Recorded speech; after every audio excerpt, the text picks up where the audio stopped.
Alright, here I'm going to be unboxing this guy, which was a great find from the National N-Scale Convention in Bethlehem, Pennsylvania this year. Had a good time. It always is, it seems like. And sometimes I find some good stuff, sometimes I don't, but this was a good find trip. So this is one of the engines that I found. I haven't touched it yet or unboxed it really at all, apart from that other video I did of all my purchases before this. This one's going to be a little bit more specific to this model itself. I said in the other video, I don't think I've ever seen a real lifelike box before. It's always like the plastic case underneath. So this is kind of cool. It's very vintage, as you can tell, from Toys R Us. It looks like at some point it was $19. What year is this from? I have no idea. Early 90s maybe? I paid $35 for it. In fact, what was it? Because it was priced below. Let me see if I can figure out what was underneath the sticker. Did it go down or up? It went up. Is that 25? No. 5. No, 25. Yeah. So, at some point, I think this was 25. Is that a 2? It's a very weird 2 if it is. Surely it wasn't $5. That would have been the deal of a lifetime. But I paid $35. That's about what these lifelikes go for. I really like lifelikes. I have a couple others just like it. Pun intended. But I don't have a short one like this. All mines are like the longer kind that go out to like here. But this, I really like the look and the style. They nailed the aesthetics, so that's what called me to it. I don't even have a green engine like this in this color. I have a couple dark green ones, I think, but nothing light like this. But box itself, let's take a little closer look at that. N, in quotes, scale locomotive with Magna Tractive Force. I have no idea what that is, but okay, sure. There's the road number, or what this is, a 755 lifelike, I guess. Burlington Northern. On the back, there's some more selective text. At the top, Lifelike product is pleased to produce one of the finest diesel locomotives available in N-Scale. Compare these exceptional features. High quality workmanship, authentic fine scale details, realistic slow speed performance, outstanding tractive force, a working headlight, and low operating noise. That is a big one for me. I don't like loud engines, and lifelikes are amazingly quiet. When I first bought my first one, I thought it was like really old, because they all are pretty old. I don't think they even exist or have been making engines for a while. I don't think.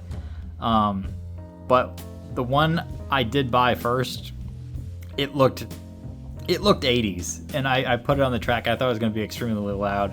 It was only $20, but it ended up being like the quietest engine I had at the time. I'm like, this is amazing, and it actually works. Like, it has very strong engines, and it can pull like a beast. In fact, look at this big thing in the middle. That Magna Tractive Force says it can pull a 35% grade. That is insane. Over here it says superior pulling power, which is absolutely true for lifelikes in my experience. Allows the locomotive to climb over a 35% grade or pull over 19 freight cars up a 4% grade. That's more realistic. 19 cars up a 4%. I thought when they said 35%, it can pull this and all those 19 cars behind it. Which, hey, knowing lifelike, maybe they can. But over here it says your pulling grade greatly gets reduced by the number of cars you pull behind it, which I guess is true in real life. Without the need for traction tires. Results of tests by an independent laboratory. What independent laboratory is doing these generic N-scale tests? It's actually pretty funny. I would like to know how that was arranged. But no matter. Traction tires, people love them. I love them, actually. People hate them, though. But you need them for, traction. Like, I have a lot of good Kato Kato ones, but you can only pull like 4 cars with them before it starts to spin its wheels and not be able to pull a hill or, you know, anything decent without the need of a traction tire. If it had traction tires, no problem. But let me clarify. The American Kato car engines don't have traction tires, but the Japanese ones do have traction tires, and they work perfectly. But those American ones don't, and it's just a pain because it doesn't pull anything. So I like traction tires unless you have a lifelike, which weighs a ton. I mean, this engine weighs so much, but that weight puts it down on the track, and that's why it's able to pull a hill and, you know, actual cars without the need of traction tires. So, okay, rant aside, what else does this thing have? It's an N scale, 1/160. That's the standard thing. Motor, 5-pool skewed armature. Drive, 8 wheels. 8-wheel drive. Power pickup on 8 wheels. Slowest speed is 2.1 scale miles. Is that what I think it means? Like, this thing can literally go 2.1 miles per hour scale speed.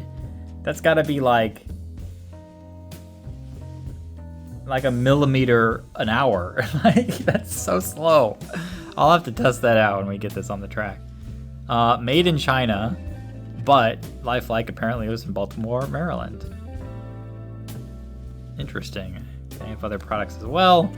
All right, let me pop it on out of this box, and let's take a look at the engine itself. So, on my other N-scale purchases, this is what I'm normally seeing, is just like the box that it comes with, right? Like, this is what I'm used to dealing with here. Taking out the engine, it looks at some point, something got crushed. Because that doesn't look fun. But hopefully that engine's okay. I don't see any other paperwork here. What's underneath? Turn your N-gauge train into a complete model railroad with products from Lifelike. Trees, scenery, and tunnels. Thanks, Lifelike. Yeah, no other paperwork to speak of. I don't think there's anything else in this box unless it got lost over time. This looks brand new. I don't know if it's ever been used. We can look at the tires here. It's at least 30 years old, I would guess. I mean, that looks like authentic. There's a little thingy there, but that looks like authentic factory grease. So maybe this has never been run. Very possible. The wheels, well, the wheels look a little grimy. Maybe that's just somebody else's. It just seems so evenly deformed or distributed that I thought it was factory, but perhaps not. As long as it works, that's all I care about. Like I said, it looks fantastic. It looks great, and it weighs like so much. Like, in fact, here, look, I just happen to have. I did not plan this, I swear. I just happen to have a scale right next to me. In fact, let's see what it does weigh. It comes in at 5.5 ounces. So compare that to. Now, this isn't going to be an exact measurement, but it's not the same engine, but it is a different brand, and it is about the same. Actually, it's like the exact same size. That's incredible. I just picked up an engine that I thought would be close. This is a little Pico from Europe that I got, and so this one was 5.5. This little guy is 2 ounces.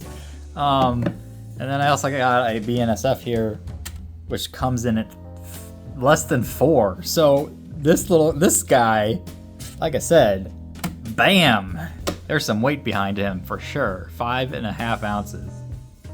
All right, well, I think I said all I can say. Let's get this sucker on the track and see how it works. All right, got it lined up here on the track. I did put those 3 freight cars that I got at the N-scale convention also behind it, as well as some extra rando like other cars that I felt like slapping on there. So it's a nice long train. It's not 19 cars like the box says. I don't really feel like testing that out all the way. But no matter, this is a nice sized train to test with some nice old school freight behind it. So let's see how it runs. I'm hoping for a nice stereotypical quiet, lifelike engine noise and go from there. So let me fiddle with my camera to get it in a good spot and then take off. Well, power's fully on and it ain't moving. So let's do the little wiggle test. Do I even have it on the track right? No, I don't. The wheels are off. Let's see if that helps. Oh, I hear something.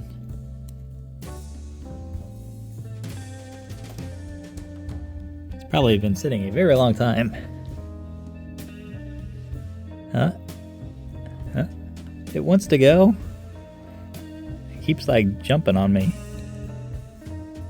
You can see it. I'm just pushing down a little bit and it.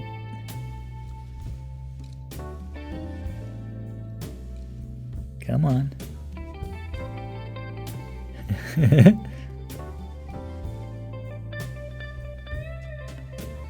Maybe I need to oil it up some? Or all that oil that was up in there there was a lot, as you saw. Maybe that's going bad and it's not liking the gears. Go. All right, well, crank the power all the way. Maybe that will help.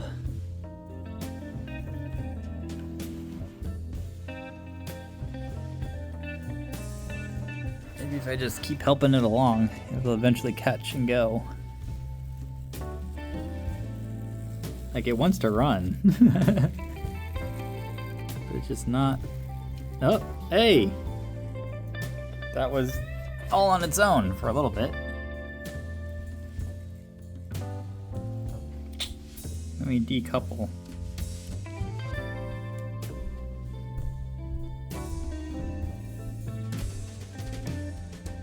Go. Go. Hey. No. Hey. It doesn't look, it looks off a little bit. Like it's not. Maybe the wheels are still off. Let me keep fiddling with this a second.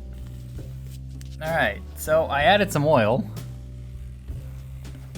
And it did this, but it's still not good because it's kind of jerky. And this is full power. There is no more left to give. So this might be a complete dud. Unless it picks up here and takes off once it gets warmed up or oiled up or whatever it needs to do. But I'm afraid it's not looking good. Well, it worked for a second.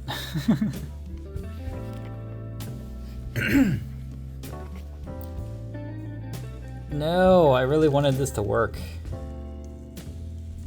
And work well. This is the first time I've ever had an issue with a lifelike, let me tell you. It might take off here once it gets across that cross box, but no.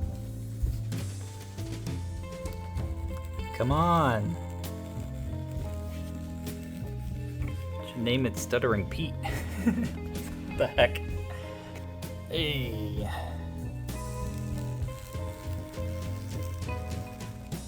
Well, that ain't good. That's all it does. Alright, well, there's the experience. I think I'm gonna end it there because this isn't working right. Quite the disappointment. Very, very disappointing because it looks so good. I thought for sure this was gonna work fantastically because of all the other lifelikes that I've had. Also worked really good. But this might be a big disappointment. I might fiddle with it some more, try to undo it, see if there's something gunked up in the engine itself.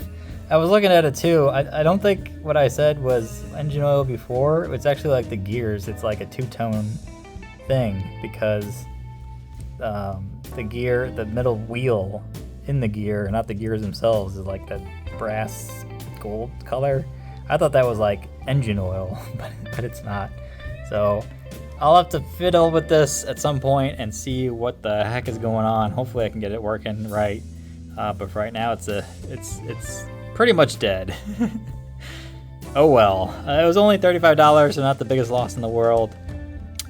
But it could have been so much greater for what it is. So, oh well, that's the kind of risk you run with these older type of engines. But you know, I think it was worth it, and we'll have to see what comes of this guy. So there you go.